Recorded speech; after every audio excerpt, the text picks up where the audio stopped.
Hey everyone, it's Evan Mallett. I'm the chef owner at Black Trumpet. Thank you for joining today. This is the front door of our restaurant, and today is our 15th anniversary. March 15th, the Ides of March 2007. We opened in the middle of a furious blizzard and sold the place out. So it was actually a good omen. And this is our current menu, and as you can see, this is a very old building, so we're going to do a quick walkthrough. Come on in. I should mention, we don't always have a stack of empty cardboard boxes in the front of our restaurant, but anyone who works with Gather or at Gather can tell you that this is a sacred storage unit, and every Monday and Tuesday for the majority of the pandemic, we've been making some kind of meals for the Gather community, and banana boxes, being this sacred storage unit, allows us to get large volumes of these meals back and forth between our kitchen where we produce the meals and the Gather warehouse and pantry. So this is where the magic happens for Gather, and all of the magic at Black Trumpet, as a matter of fact. So we're going to do a quick walkthrough here. I want to show you some of these incredible vegetables, many of them donated by Josh Jennings at Meadows Mirth Farm, who has been with us from the beginning, allowing us to incorporate local ingredients into each of our meals that we produce for Gather. This is Jack, and he is currently cutting some Meadows Mirth purple daikon, which we treat a little bit like turnip when we cook it, and it adds this wonderful flavor to our production. And today we're making curried chicken and vegetables with rice, and you can see here some of those local ingredients. And we were able to get some chicken from Seneca, who's scrambling every Friday to let us know what proteins we might have. And some weeks we don't have meat protein, so we have to work with vegetables only. And that's really good creative training for us. And then over here, you'll see we have these beautiful sweet potatoes that Melissa is working on peeling and searing that chicken that'll go into tomorrow's production. And here we are inside Black Trumpet, the ground floor, which is our main dining room. And it seats about 38 people. And upstairs we have our wine bar, which seats about another 28. So it's a pretty intimate space, and our kitchen is microscopic, which we'll look at in a second.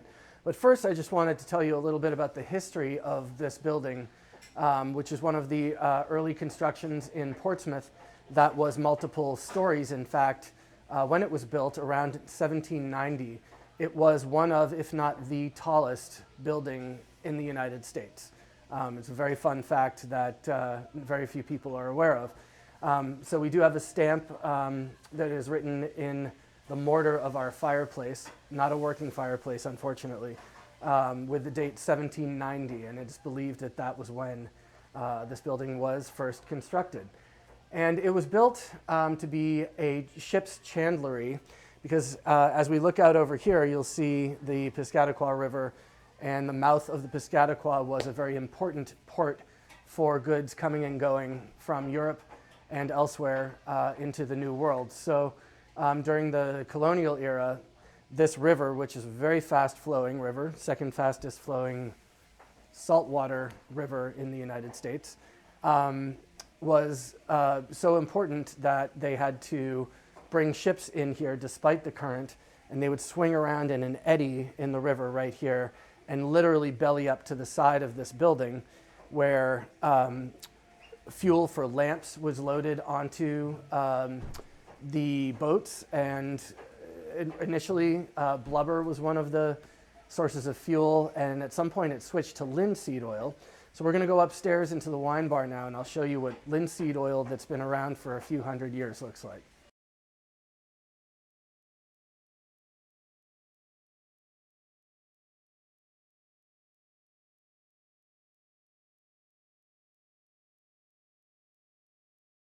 So now we're upstairs in the wine bar, and this is a very charming location that is adored by many of our regulars and Portsmouth residents and tourists alike. And many people who dine with us request a seat upstairs because it has a beautiful view of the river, and it feels more intimate, and it's part of our sort of vibrant bar scene, for lack of a better term. And you also have this incredible piece of history. It is just literally steeped in the patina of linseed oil that has dripped from giant vats that was stored for ship's fuel for lamps.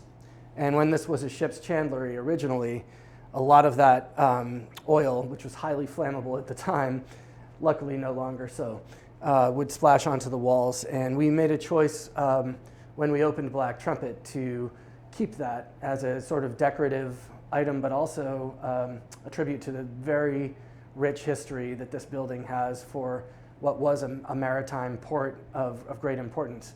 And you can see also some of the beams have signatures on them dating back to the early 1800s of people who presumably worked in the chandlery. You can also see little remnants of the iron infrastructure that allowed them to be able to build a tall brick building, which at the time was very, very rare, and to keep it protected from weather, ships slamming into the side of the building. And a lot of that I'm sort of extrapolating in my own imagination, but it was a very strong building that has obviously stood the test of time. And some of the original floors are still here. And it's just every day I walk into this space, I feel like I'm a part of that history. And it's an amazing legacy that as a restaurant dates back to 1970, when James Holler and his partners were stumbling down Ceres Street in what was then a very rough part of a rough town. And it was a working class town, and there were greasy windows, and they kind of smeared their fists on the windows to peer inside. And what they saw was a abandoned warehouse. And for whatever reason, in 1970, they looked in that greasy warehouse and decided that's where they were going to open a restaurant. So shortly after that, they created Blue Strawberry, which was around for 26 years. And Blue Strawberry was legendary. It had an international reputation.